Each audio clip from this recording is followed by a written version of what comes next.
Okay, here's the steak that we cut off of the roast earlier today. Salted it, left it sit out so it could get to room temperature. You can tell the salt's all soaked in on it. It's ready to go. And we only salted one side.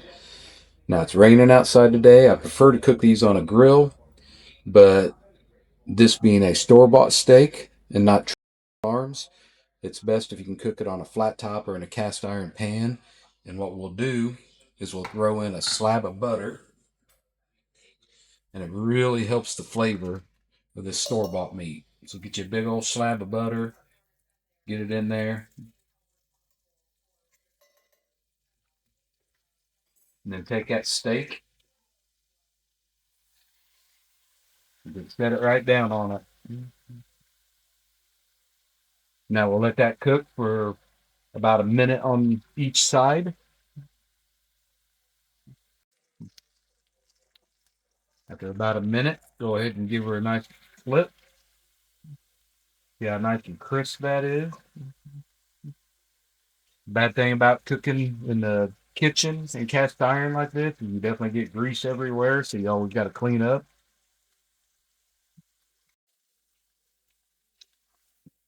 Give it a nice flip, nice and crisp.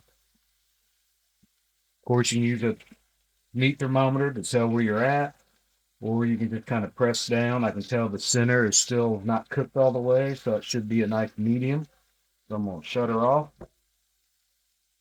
pull it off the grill, or pull it off of this cast iron, and we're going to let it sit for about 3 minutes. About as long as you cook it is how long you want it to sit. Okay, here we are. We let it rest for a few minutes. Now you see we add quite a bit of salt to this. While we let it rest, I'm going to add just a little bit more, not a lot, of our Celtic salt. And this is it. This is all we have for dinner. We don't need anything to go with it.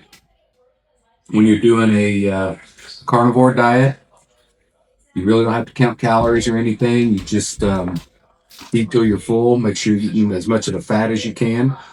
It is the ultimate elimination diet. It'll help get rid of all your inflammation. It seems to cure almost every autoimmune disease out there. 87% of diabetics are no longer diabetic after going to a carnivore diet. Um, I'm not saying there's anything wrong with any of the other diets. You can count calories, you can count macros. Shoot, back in the 80s and 90s, doing bodybuilding stuff, we would eat 2 carbohydrates, up to 4 carbohydrates per gram of protein. So nothing really wrong with carbohydrates either.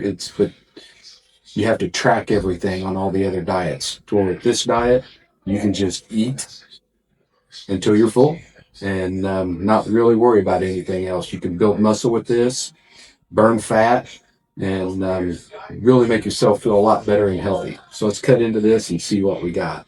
So this is that spinellus I was talking about that they charge you a lot extra for if you go to the store or go to a expensive steakhouse. I don't know if you can see that, but that's cooked to a nice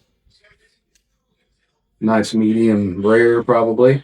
And then let's take a look at the big part of the meat. Oh yeah. I don't like to overcook my meat. You can see that's nice medium rare, definitely hot in the center.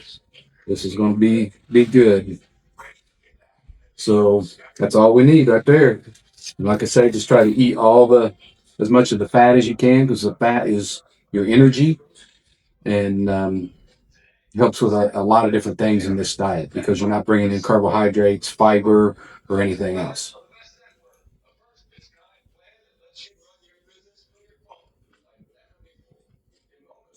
Don't forget your slab of butter. That makes a big difference for store-bought meat. If you want it to be really tasty, that's a big key to it is throw a slab of butter underneath it.